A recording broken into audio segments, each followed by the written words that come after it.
Bom, com a proximidade do Enem, o Exame Nacional do Ensino Médio, o SBT Meio Dia, esta semana está recebendo professores para dar dicas importantes nesta reta final. Hoje, os nossos convidados, obrigada pela presença, o Vitor, que é professor de matemática, e o Edson, conhecido como Cebola, professor de física. Obrigada pela presença de vocês. Duas disciplinas que, digamos, um pouquinho aterrorizam os estudantes na questão dos cálculos. Cebola, eu estava conversando com você antes de dar dicas importantes na questão do conteúdo. Você falou que a estabilidade, a questão emocional do estudante conta muito, principalmente nessa reta final, e também o papel dos pais. Na realidade, primeiro, boa tarde, Boa tarde. É uma alegria estar aqui com vocês.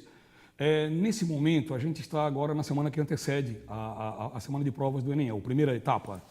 E o grande fator agora é fazer o indivíduo que vai fazer a prova se sentir bem, ficar estável emocionalmente. Eu sempre digo aos meus alunos, tomara que vocês acertem o que vocês sabem. Porque talvez aquilo que vocês não saibam até possam deduzir algo. O grande problema é que se o sistema emocional não estiver bem, ele acaba errando um monte de coisa que ele sabe. Nessa reta final, Vitor, quando se fala em matemática, o que os estudantes precisam já ter na cabeça? Primeiramente, boa tarde. Boa tarde. Dentro da prova de matemática tem algumas coisas que são recorrentes de um ano para outro. Então, a gente vê aí que no Enem sempre caem bastantes questões de geometria. Então, geometria tanto a plana quanto a espacial, o aluno tem que estar bem preparado para isso. E também questões que envolvem cálculos, de certa forma, cotidianos, de fazer porcentagem com relação a algum preço de uma mercadoria ou juros na conta de um cartão de crédito. Esse tipo de cálculo sempre aparece na prova, que é feita para se aproximar, de certa forma, do cotidiano do candidato. Então, de certa forma, existe um contexto, uma interpretação, e aí você vai para o cálculo. É objetiva? É mais fácil de acertar, mais fácil de errar quando são ciências exatas? Bom, apesar de ela ser objetiva, ainda tem que fazer o cálculo. Então, se a tua resposta não estiver ali... Aí, mas sabe que errou, daí vai lá e faz de novo. Sabe que errou. Quando é física e demora um pouco mais também na questão de cálculos, demorou para entender uma questão, vai para outra, tem o tempo, qual que é a regra, Cebola? Existe um tempo para fazer a prova e esse tempo é muito pequeno. O aluno tem que ser ágil mentalmente, não conseguiu, passa imediatamente para a seguinte. Essa é a orientação que a gente dá.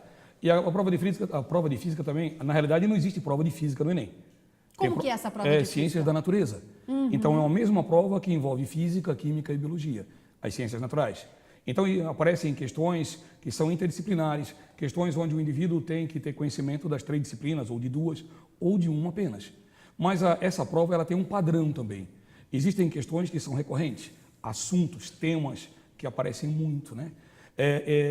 Especificamente a física, se a gente for observar historicamente, né, o que mais aparece são questões sobre teoria ondulatória, ondas. E aí aparece a geração de energia elétrica, formas alternativas de energia elétrica e consumo, economia de energia, ou seja, vários assuntos ligados àquilo que a gente chama do politicamente correto, que é cobrado bastante no Enem. Então, o indivíduo tem que saber fazer cálculo de consumo de energia elétrica, quanto é que tu consumiu naquele mês, o que é que tu pode fazer para economizar energia, quais são os dispositivos, os eletroeletrônicos que tem na tua casa que mais consomem e por aí afora. Quais as fórmulas?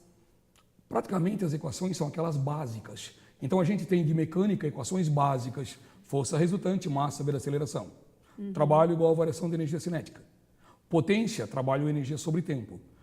Helicidade, equação básica. DDP, a diferença de potencial, V igual a RI. E dali tu vai deduzindo as outras. Infelizmente, no Enem não dão as equações. Então, há raciocínio, mas às vezes o aluno fica em função de uma equação básica que ele não lembra. Na matemática, a mesma coisa? Quais as equações? As fórmulas de geometria, como eu falei antes, Isso. são muito importantes, mas o candidato não deve, agora, se ele não sabe, focar em decorar todas essas fórmulas. Porque, eventualmente, no nervosismo da prova, essas fórmulas não vão voltar à mente e lembrar dessas fórmulas que foram decoradas. É muito mais útil se a pessoa entender que fórmulas são essas e aí, na hora, elas vêm naturalmente e a pessoa consegue fazer. Então, essa pessoa que vem estudando bastante, com ela já certeza, conhece né? essas Com fórmulas. certeza, tendo tranquilidade, Sim. ela vai acertar Sem essas dúvida. fórmulas. E o Enem ainda, o Enem é uma prova de vestibular. É uma falácia falar que Enem não é vestibular, é uma prova de vestibular que tem as suas características próprias, assim como a prova da CAF tem, da UDESC tem, da Universidade Federal tem.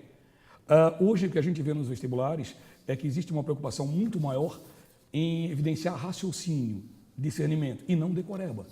Eu já estou há mais de 5 anos dando aula, aliás, bota 5 anos nisso, e eu passei por várias fases. Já tivemos aqui a fase da decoreba. Aí o que acontecia? O aluno tinha que decorar macetes. Isso hoje não existe. Simplesmente o aluno hoje, ele é instado a raciocinar. Raciocínio é a palavra. Eu sempre coloco que para o vestibular, e o Enem se enquadra, tem 2 termos vitais: equilíbrio e raciocínio. E a partir daí, o indivíduo se desenvolve. Tá certo. Cebola, obrigada pela presença. Professor de Física. Vitor, obrigada. Matemática. A gente espera que os alunos se saiam muito bem nessas disciplinas no Enem. Amanhã tem mais dicas ao vivo aqui no SBT Meio Dia. Obrigada pela presença de vocês. Obrigado.